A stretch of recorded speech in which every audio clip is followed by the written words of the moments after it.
Welcome Trinidad and Tobago to our News 4 report, a product of the Government Information Services Limited and the Ministry of Communications. I'm Joseph Lopez. Let's take a look at the headlines.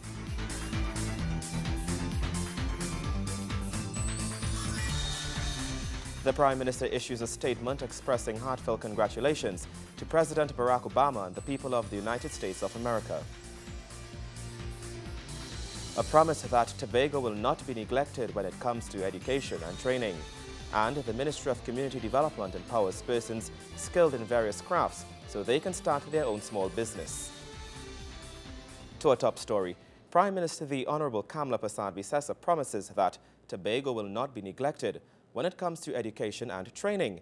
She highlights this as she launches a trade school, which is expected to address this country's shortage of persons qualified in technical vocations. Prime Minister Kamla Persad-Bissessor has had a busy weekend on the sister Isle of Tobago. Outside the THA election, the Prime Minister has been moving around the island and keeping several of government's plans for Tobago.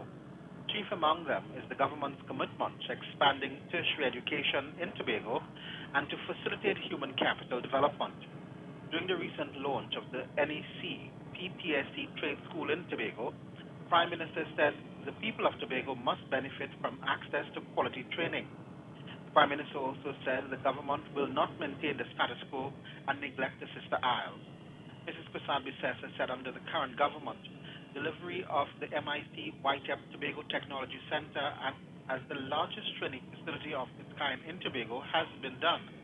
A mobile computer training lab in Tobago, OJT offices, the Tobago Students Caravan and the UTT campus in Tobago all delivered under the People's Partnership Government. The launch of the NESC PTSC Trade School will aim to address the shortage of heavy machinery mechanics in the world and right here in Trinidad and Tobago. Reporting for News 4, I'm Larry Lumsden. On the heels of the inauguration of Barack Obama as President of the United States, Prime Minister the Honorable Kamla Persad-Bissessor has issued a statement expressing heartfelt congratulations to him and the people of the United States of America. She says this realizes the dream of equality expressed by Martin Luther King Jr., and it holds particular pride for our own diverse nation today as we join in celebration with hundreds and millions of people across the planet. The Prime Minister says it is ironic that President Obama was sworn in on Martin Luther King Day. She adds that no one could have predicted nor determined that Barack Obama's inauguration would occur on the very day set aside for both the observation of the life and birth of an historic figure who dreamt of an America where color no longer mattered, and the official inauguration of the 44th President of the United States of America. Mrs. Persad-Bissessor is of the belief that this event is the fulfillment of a destiny etched in the soul of a nation some 50 years ago. Meanwhile, the acting Foreign Affairs Minister, Dr. the Honorable Rudal Munilal, also commented on the President's inauguration. Speaking to News 4, the Minister says, "We should all consider ourselves fortunate to have seen this occur in our lifetime." Today we witnessed the deeply moving and inspirational ceremony and charismatic address by the President as he outlined his unfinished work with the American people and for the American people. It was a very important address for us that spoke to his deep concern for enhancing the quality of life of the United States of America and continuing to work in the area of social security. He adds that this is a very important occasion since Trinidad and Tobago is an ally with the United States of America. We maintain very close ties in the fight against the drug lords and the battle against crime. The United States is also a strong partner on several other areas of governance, and we welcome President Obama yet again. It opens up our minds to the world of possibilities available to each of us, regardless of who we are and what obstacles may lie in our way. President Barack Obama is promising to uphold the Constitution in a public swearing-in ceremony that signals the beginning of his second term in office. Placing his hand on two Bibles, one used by President Abraham Lincoln at his first inauguration and one used by the Reverend Dr. Martin Luther King Jr., Obama took a public oath of office today. We, the people, declare today that the most evident of truths, that all of us are created equal, is the star that guides us still. Just as it guided our forebears through Seneca Falls and Selma and Stonewall, just as it guided all those men and women, sung and unsung, who left footprints along this great mall, to hear a preacher say that we cannot walk alone, to hear a king proclaim that our individual freedom is inextricably bound to the freedom of every soul on earth.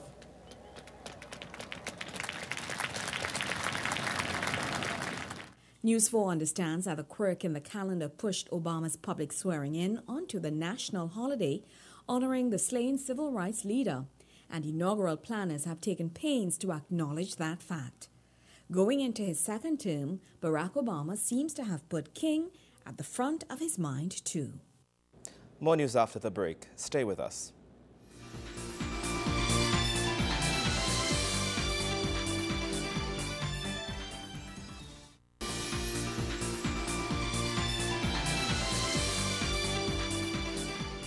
Welcome back. The Ministry of Community Development is empowering persons skilled in various crafts so they can start their own small business. The ministry did this while honoring the top graduates of the Export Center Company Limited ECCL Craft Training Program. Minister of Community Development, the Honorable Winston Gypsy Peters, was on hand to address the top graduates of the program as they were honored. 561 persons took part in the craft training program and was certified in 16 different areas, including airbrush design, glass engraving, soap and candle making, and linen and drapery. The top 35 graduates have been recognized for their outstanding work. The ministry has given them starter kits to assist them in getting their own business off the ground. Export Center's mandate is training persons to become micro-entrepreneurs so they can produce, market and sell high-quality craft items. Today's starter kit distribution is testament to the fact that as these kits are vehicles through which a culture of entrepreneurship can in fact be developed. These starter kits in 15 different disciplines are meant to empower you as skilled, trained members of your community to become self-reliant and self-employed. Minister Peters walked with words of wisdom for the top graduates. Opening up to the graduates, he explains his life was one of hardships too, as he always wanted to experience working for himself. He's urging them not to give up on the dream of being your own boss. I can in fact speak from personal experience. Having started, first of all, selling bottles. Then, having been a fisherman. Yeah. And I know what it is to be your own boss. And I want to tell you, very few people in the world have become successful working for anybody. Very few. And so it is why we are here to tell you today that no matter how small you start, as long as you are going to stick to it and do your own business, you are going to be successful. Minister Peters says his ministry has great plans for the communities throughout this country, and the ECCL has a great role to play in those plans. By the year 2015, the Ministry of Community Development hopes to improve the social and economic capacity of the community sector of Trinidad and Tobago. And for this reason, I feel quite fortunate to have the state enterprise, the Export Center Company Limited, under my purview as we seek to achieve this objective. Gregory McBurney, News 4. Secondary schools will once again participate in the National Secondary Schools Quiz hosted by the Water and Sewage Authority. The third installment of the competition was recently launched and boasts some competitive prizes. The Water and Sewage Authority has launched its third annual National Secondary Schools Quiz competition at its Public Education Center on Wednesday. The competition, which is themed In the Know with H2O, Adopt a River, is a collaborative effort with the Ministry of Education, COSTAT, UE, and UTT. This year, the quiz focuses on the rivers and watersheds of Trinidad and Tobago to build awareness of the authorities' Adopt a River initiative, which will be launched later this year. The objective of the education initiative is to sensitize the youth population to the importance of conservation and to engender a sense of responsibility when it comes to the environment and protection of our natural resources. According to WASA's head of corporate communications, Ellen Lewis, the students will be tested in several areas, and she gives a breakdown of the competition up to the preliminary round. Ecosystems dynamics and the status of ecosystems in this country, water and society, watershed assessment and quality, integrated water resource management, and of course, the Adopt a River program. In terms of the competition, it has 6 stages. First, the qualification stage, which starts next week, Monday, the 21st. Preliminary round, quarterfinal, semi-final, third place playoff, and finally, the finale on April 24th. The qualification round will run for 1 week and will be used to determine the 16 schools that will progress to the preliminary round. The schools will be randomly placed into groups using a software called Research Randomizer for the purpose of organizing daily sessions. Each student will be required to answer 40 simple questions in 1 hour using a computer-based multiple-choice testing software called the iGive test, accessible via the internet. The results of the qualification round will determine which 16 schools will progress to the preliminary round. If a tie exists, the system will determine which schools will progress based on the speed of response and accuracy of the answers. To ensure the highest level of integrity and transparency, during and after the exercise, each participating student will be given a unique username and password and will only allow for 1 attempt at the test. Once used, students will not be able to gain access via the website to try again to change their answers. Each school that makes it to the preliminary round will receive a water quality test kit to be used at the respective school. At the end of the qualification process, schools will be notified by email on the individual performance of their students and whether or not they qualify for the preliminary round, which runs from March 11th to March 13th. Ms. Lewis explains what prizes there will be for the champion schools. First place, $100,000 in cash and a unique trophy. Second place, $50,000 in cash and a unique trophy. Third place, $25,000 in cash and a unique trophy as well. The cash prize will go towards the school and must be used in their development for the school population. The competition comes as part of a public awareness and education response to many of the issues facing water treatment and availability in Trinidad and Tobago. Acting CEO of WASA, Gerard York, speaks about the threats to the supply of water in this country and the options available to the authority in addressing the situation. Unregulated human activity has resulted in the reduction in the available quantity of water. This also poses a challenge to the authority achieving long-term operational efficiency. The increase in the overall area of impenetrable surfaces is believed to be responsible for the reduction in the base flow experienced in numerous rivers and a reduction in groundwater recharge capacity. In an effort to counteract the diminished quality of the water and continue to meet and surpass international potable water standards, the authority has to do 2 things. Incur increased treatment costs used in the treatment process. Thus, more chemicals are used to treat the same volume of water. As such, the authority's operational costs are increased.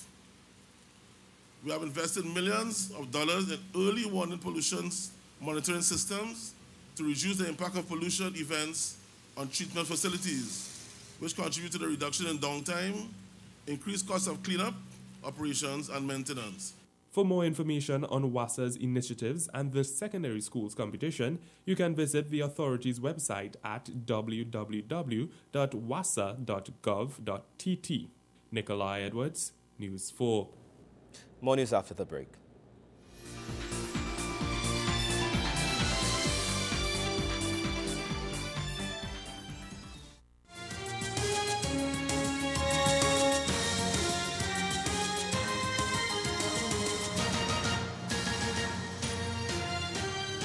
Welcome back.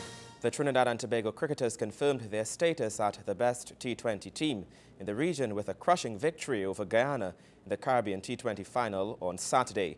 The match, which was contested at the Bouzy-Georges Stadium in St. Lucia, was a totally one-sided affair as the Red Force dominated in all areas of the game. Here's Wayne Cunningham with the details. Trinidad and Tobago showed their class and captured a third consecutive Caribbean T20 title with an emphatic victory over former champions Guyana at the Bouzy-Georges Stadium in Gros-Islet, St. Lucia. The defending champions won the toss and elected to field. Guyana never got going, with 3 wickets going down by the 5th over with just 15 runs on the board, as Shannon Gabriel and Samuel Badri stifled all early attempts at big shots. Semi-final heroes Christopher Barnwell and a lucky Trevon Griffith, who was dropped twice by Riyad Emrit, attempted another rescue, which did not happen, with Emrit eventually getting the troublesome Barnwell for a top score of 32. Guyana reaching 116 for the loss of 6 wickets in their 20 overs, with Gabriel taking 2 for 16 and Emrit 2 for 18 being the pick of the TNT bowlers. The Red Force made easy work of that total, with Evan Lewis and Lindell Simmons putting on 52 for the first wicket, until Lewis was spectacularly caught by Leon Johnson at slip for 32. TNT then rubbed salt into the wounds by promoting big hitting Kyron Pollard up the order, and he swept a massive 6 over long on for the winning runs. He then stripped off his red Trinidad and Tobago shirt to display white vest, on which was written, "Congratulations TNT team, we have done it, I am proud." Simmons remained not out on 52, while Pollard amassed 25 as TNT won by 9 wickets to capture their 4th overall title and secure a place in the Champions League. Darren Bravo was adjudged MVP of the championships for his consistent batting, making 225 runs in 7 innings. Wayne Cunningham, News 4 Sports. A one-day symposium on workforce research. We will take a break, and when we come back, more news.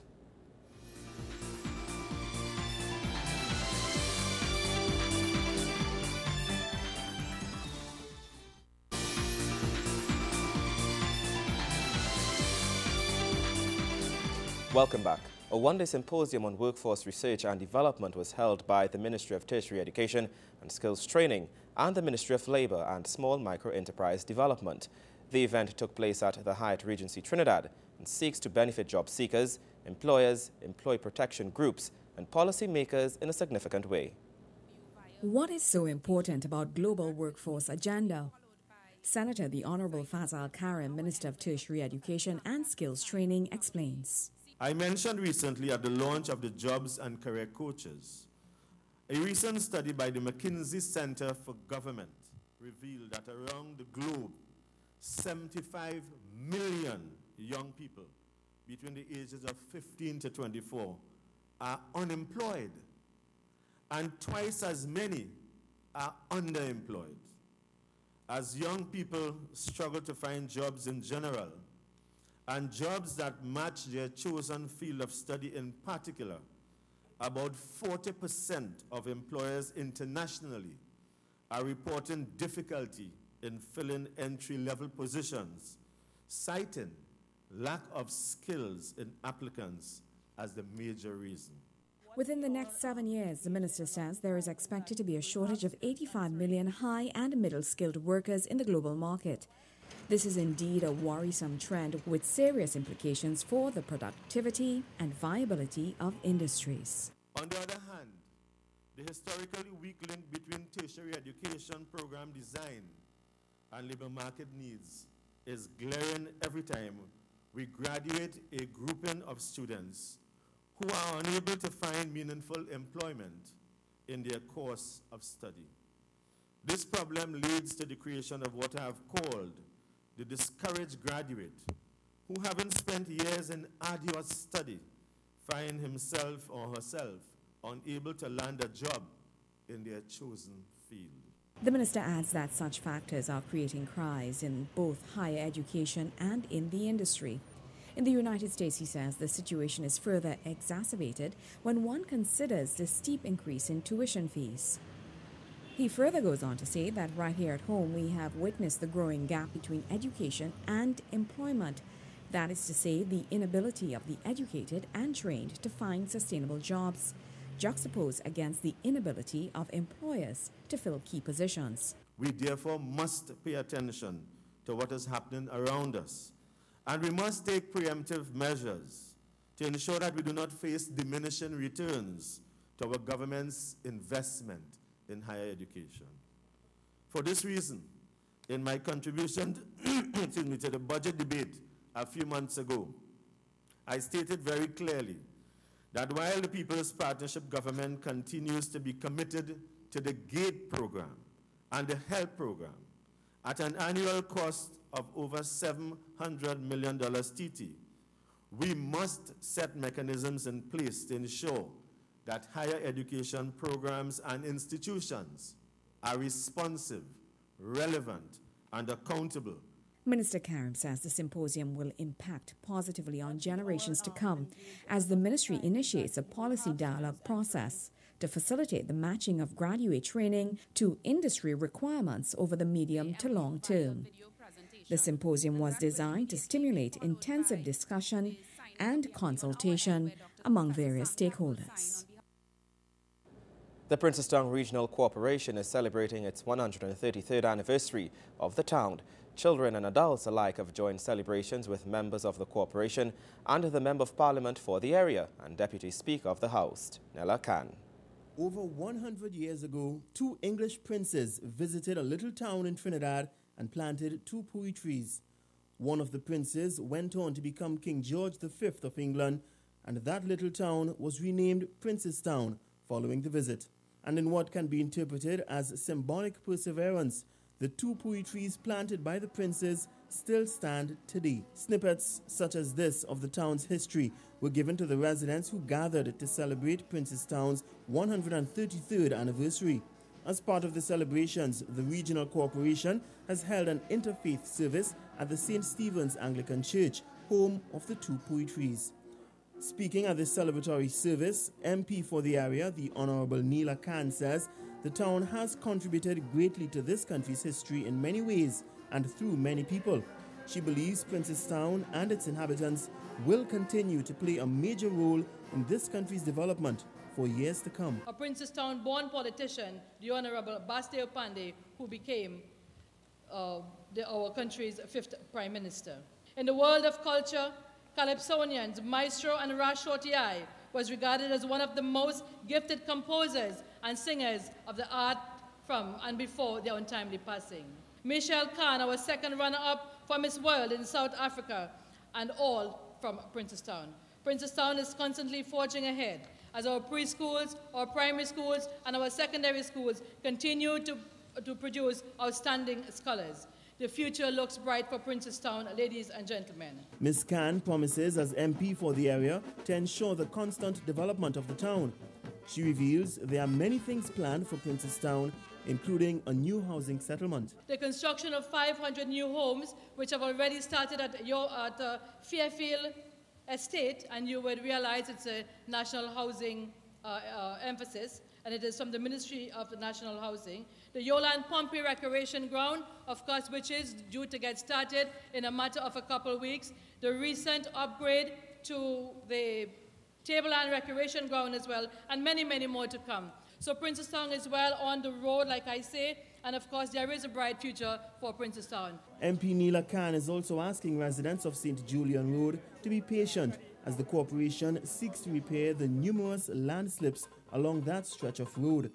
She says there have been over 200 reported landslips in the area, but assures all is being done to repair the landslips in a timely manner.